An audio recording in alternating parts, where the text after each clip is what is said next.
manusia ini adalah makhluk yang diberikan, di samping kekuatan fisik, dia juga diberikan kekuatan berupa akal pikiran. Karena itu ketika manusia beraktivitas secara fisik, maka aktivitas yang melibatkan panca indera itu sambungannya ke otak. Mata itu sambungannya ke otak, telinga sambungannya ke otak, tangan sambungannya ke otak. Otomatis segala pengalaman empirik manusia melalui panca indera larinya ke otak. Maka setiap kesan-kesan dari hasil apa yang diterima oleh panca indera itu yang disebut dengan pengetahuan. Misalnya, tadi pengalaman licin, ya, anak-anak lewat lantai berlari, licin jatuh. Maka kita punya kaki ini itu bisa membedakan antara jalan yang licin dan jalan yang tidak licin. Anak itu sudah bisa membedakan. Jadi ketika anak itu jatuh, maka kulitnya tersentuh dengan jalan yang licin, maka otaknya langsung menerima ini jalan yang licin. Oke? Dan ketika dia jatuh terpleset, dia akan merasa sakit. Maka otaknya merekam, kalau kita jatuh pasti sakit. Oleh karena itu orang tidak mau jatuh, karena kalau jatuh pasti sakit. Ini adalah pengetahuan yang didapat dari pengalaman. Nah, saudara sekalian, manusia ini diberikan panca indera, diberikan aktivitas fisik supaya bisa menggunakan seluruh panca indera dan kemampuan fisik kita itu di dalam aktivitas hidup kita. Itu yang disebut dengan pengalaman, aktivitas indrawi. Nah, setiap kita melakukan sesuatu dengan panca indera itu ujungnya ke otak. Otak ini menyimpan informasi. Itu yang disebut dengan pengetahuan. Oke? Paham?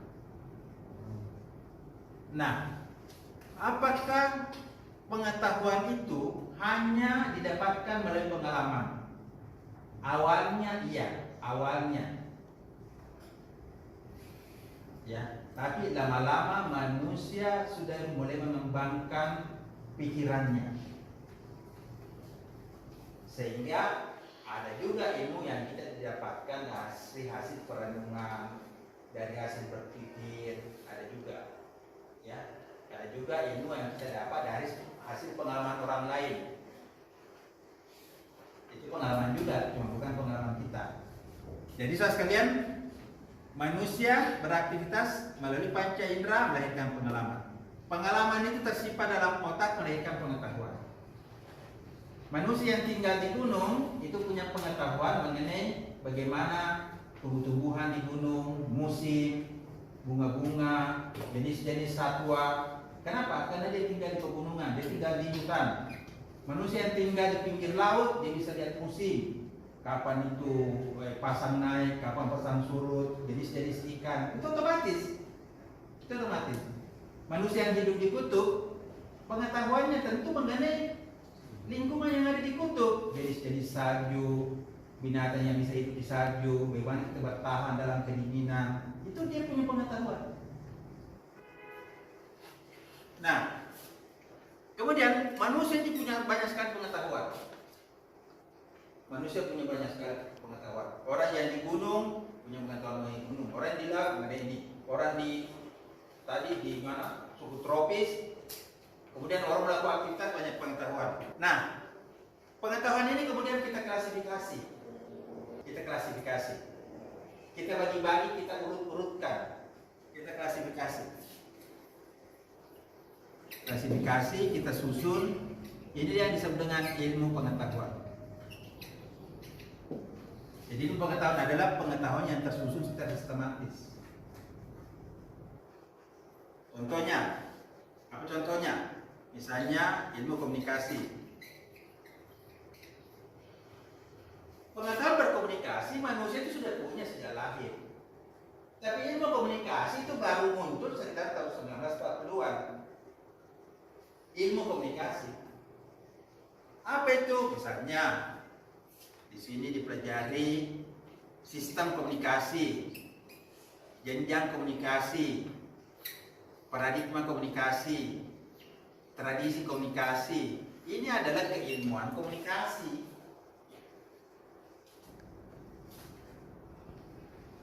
Jadi ini tersusun secara sistematis. Oke? Apalagi misalnya biologi, di situ belajar klasifikasi tumbuhan, belajar klasifikasi hewan, ya, dan sebagainya. Pasti kalau sudah bicara ilmu, bicara klasifikasi, bicara sistematis. Nah, saudara sekalian, ada ilmu yang memang bersifat murni, ada ilmu yang bersifat terapan. Tapi bisa dikatakan bahwa hampir semua bidang ilmu itu punya terapan. Hampir semua bidang ilmu itu punya terapan. Dalam artian, kalau kita sudah punya ilmu, itu bisa dipraktekkan. Bisa dipraktekkan. Nah, disinilah muncul teknologi. Jadi teknologi adalah penerapan ilmu. Penerapan ilmu. Atau konsep penerapan untuk menciptakan barang dan jasa. Contohnya,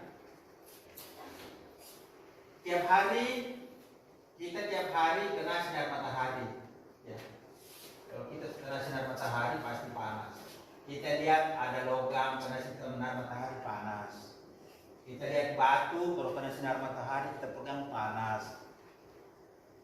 Kita lihat rumput-rumput kena sinar matahari ada yang kering ada apa. Ini kita punya pengalaman tiap hari. Ya. Terus ini ilmuwan mikir, kenapa logam kena sinar matahari lebih lama panas, batu lebih cepat dingin dibandingkan kena sinar matahari. Ini masih panas, ini sudah dingin. Berarti kedua benda ini beda penerimaan panasnya, beda penyimpanan panasnya. Kemudian dilihat di laboratorium, macam-macam batu, macam-macam logam.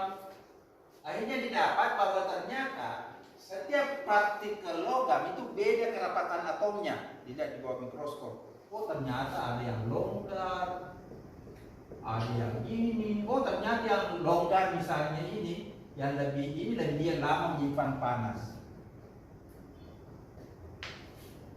Jadi tadi ini dari pengalaman, pengetahuan, lahirlah ilmu. Ya, ini kita pelajari dalam fisika, kita pelajari dalam ilmu logam, kita pelajari di situ. Macam-macam logam bisa menyimpan dan menyerap panas.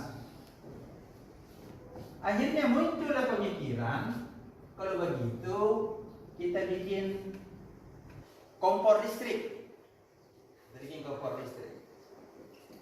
Ambil dari satu logam, kalau kita pakai logam ini, itu panasnya lebih lama dan penerimaan panasnya lebih cepat. Makanya kalau kita beli kompor listrik, ada kompor yang mahal. Kenapa? Penerimaan panasnya cepat, penyimpanan panasnya lama. Ini dari hasil belajar ini tadi. Oke? Sama juga ini lampu.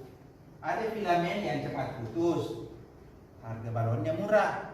Ada filamen yang tahan bertahun-tahun, itu harganya mahal. Itu didapat dari hasil penelitian.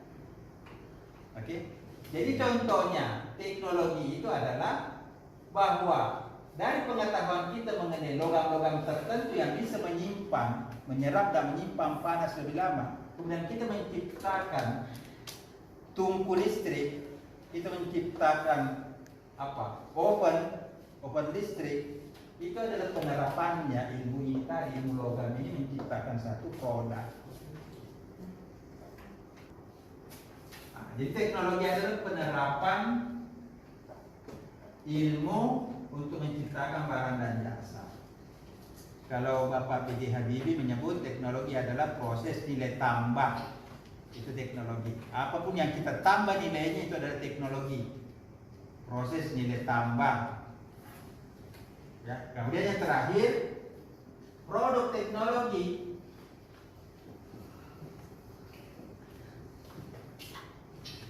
Nah, setelah orang paham bahwa benda-benda yang menyimpan listrik itu lebih lama adalah logam A, logam B, maka bikinlah bermacam-macam tungku listrik dengan harga yang berbeda-beda. Nah, makanya kalau kita pergi toko, itu macam-macam itu merek-merek itu kompor listrik, tungku listrik. Kenapa bermacam-macam? Karena alatnya beda-beda. Alatnya kenapa beda-beda? Bahannya beda-beda. Dari hasil ini tadi. Semua produk begitu. Kita beli mobil. Kenapa ada mobil mahal, ada mobil murah? Kita beli kursi. Kenapa ada kursi yang lama tahan, ada kursi yang cepat rusak? Itu semua hasil dari proses penelitian untuk mengetahui kapasitas satu produk. Oke? Saudara sekalian, jadi manusia ini bisa melengkapi segala kekurangannya, bisa mencapai semua tujuannya, mengatasi seluruh permasalahannya dengan ilmu dan keterampilan, ya. Dengan ilmu dan keterampilan fisik. Ilmu ini ya kita pakai otak atau akal. Kalau ini kita pakai tangan, kita pakai usaha. Jadi jangan kita mau berubah tidak pakai usaha, harus. Tapi dalam usaha kita harus pakai akal, kita harus pakai ilmu. Nah, saudara sekalian, ini konsep yang sangat penting.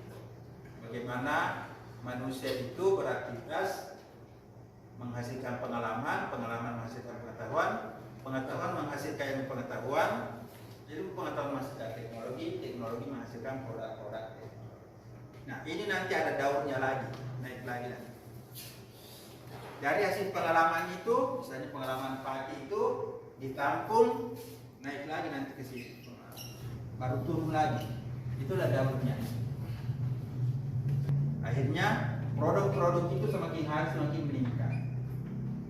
Karena dari pengalaman masyarakat yang pakai masuk lagi nanti pengalaman itu pengetahuan jadi pengetahuan, diteliti lagi, naik lagi teknologi dan sebagainya. Ini proses tidak akan pernah berakhir. Oke, saudara sekalian, saya kira itulah proses bagaimana manusia terlibat dalam satu pengalaman, menciptakan pengetahuan, melahirkan teknologi dan produk teknologi.